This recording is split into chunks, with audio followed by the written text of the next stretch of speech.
All right, let's jump to Teresa in Denver. Teresa, what's on your mind? Hey, how are you? Great.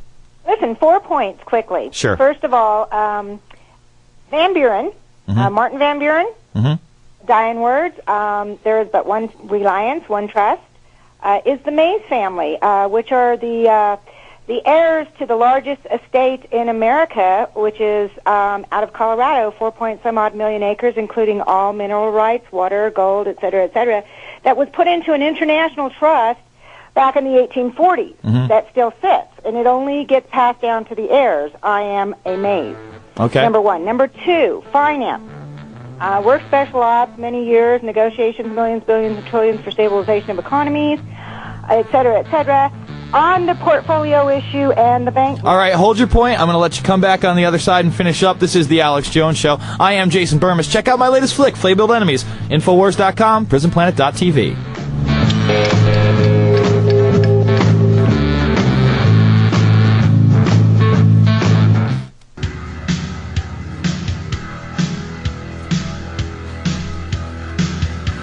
I don't know about you guys, but I'm a huge Metallica fan, and Orion, one of the best instrumentals of all time. Let me say it again, of all time. But we're taking your calls. It's the Alex Jones Show over here.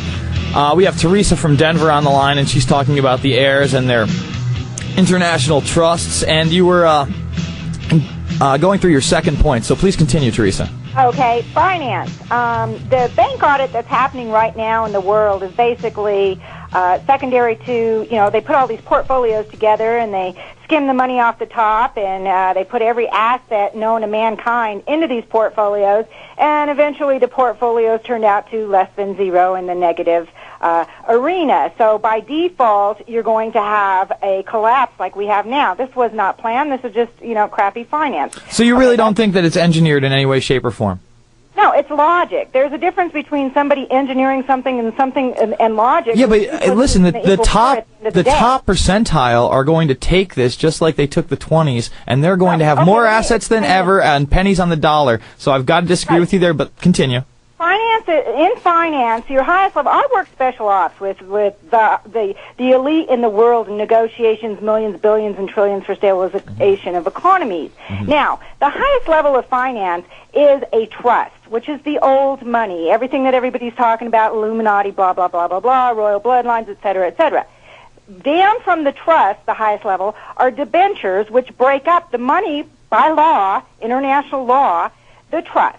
Down from debentures are instruments, our notes, our deeds. Down from instruments are gold, and down from gold is coin, which is currency across the board. These 5 basic concepts of finance in the world, which run our world economies, is unknown to the average Joe, much less the scholar. Okay, so if you put that into perspective, that's where you get finance. It's not some big, conspiracy. It's just pure logic behind the law, just like the law is, don't spit on the street. All right, Teresa, I see your point, but I got to tell you, I think it's a lot more contrived than that. I think that these guys do engineer these types of things so that they can consolidate power. I don't think it's just a luck system. If that were true, then eventually some of these families would go under. What does this lady think's not engineered? She thinks that the financial crisis, she says she works Black Ops, and she also thinks that the financial crisis is not... Oh, because she works Black Ops, she knows. Well, she used to work Black Ops, and she says that it is Look, mistakes. Business Week, Financial Times, all these experts, they admit they're engineering it. Here's Dodd saying they're hoarding the money right here. Yeah, there's no new mortgages, and they're just going to take the money from this bailout. They're not going to lend any more out. Hey, fine. Hey, there's no New World Order either. Everything's fine. All right, let's jump to Fred in Philly. Fred, what's on your mind, my man? Okay, I don't want to spend a lot of time on on Teresa's call, but I'm with you on the on this recent crisis.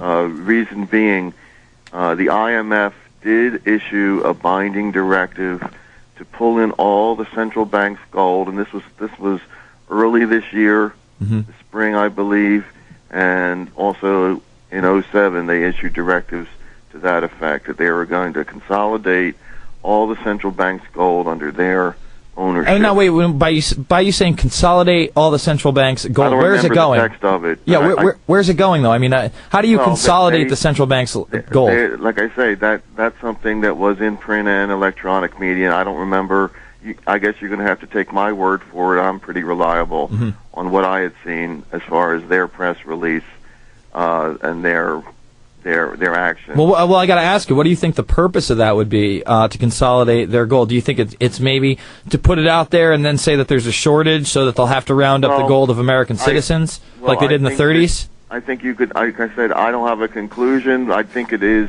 if you want to do a show with Bob Chapman on that and specifically talk about it, I think that could be very fruitful. Chapman will be coming up soon, actually. We just got in contact with him. In doing that, we're reliant on the other central banks that are, not IMF, are going to be reliant on other forms of money, and I think that then that changes the political institutions of those countries. Well, anytime that you're gonna change the monetary system, it's going to change the political institutions. So they have to set up new unions. I do think that it is basically the crisis was basically a push rather than a pull. You had a creation of credit through central banks, through the Federal Reserve. We know how that ballooned, and that was pushed through channels. It's not, janitors trying to get a house or something in the inner city, pulling in all of this credit. By the way, more than 80% of the capital in the bubble went to already well-heeled property. Oh yeah, people have more than one home, more than one business, slumlords. Come on, let's be real. I thank you for the call, Fred. We're going to continue with callers on the other side. Remember, I am a filmmaker. I'm out of town tomorrow, so I got to plug away. Fabled Enemies, Loose Change Final Cut. Get them, guys. What's the 2-pack? $30? Big deal. Hand them out. Make copies. It's Jason Bermas for the Alex Jones Show. We'll be back after this. Spencer in Pennsylvania. Spencer, what's on your mind? Look, first of all, I know you guys must get this all the time. I just wanted to give you a huge thanks to people like yourself, Alex Jones, and David Icke for being so instrumental in this great awakening that's happening. He's not laughing at you, caller. I'm in here screwing around in the studio. Continue, man, and I thank you for your kind words. But my question is this, and I wanted to pose it openly because I feel a lot of listeners are probably frustrated with the same issue. I find that when I'm trying to wake people up, that my closest family are often the hardest to convince. All right, let me stop you because I hear the music, and I got to agree with you. And, I had comments from my stepfather. Jason, I just don't want to walk in one day and all of a sudden you got a jar full of Eros and formaldehyde. And I'm like, what are you talking about, man? Everything I've shown you is mainline. I'm not cutting off ears. Listen, what you got to do is you got to sit them down and get them to watch the films. No one reads anymore. When you talk, you're just another windbag, man. I find that. If they're smart enough to listen, they're smart enough to take a DVD. Infowars.com, prisonplan.com. Yeah, baby, retransmission starts right now at Infowars.com. Tune in.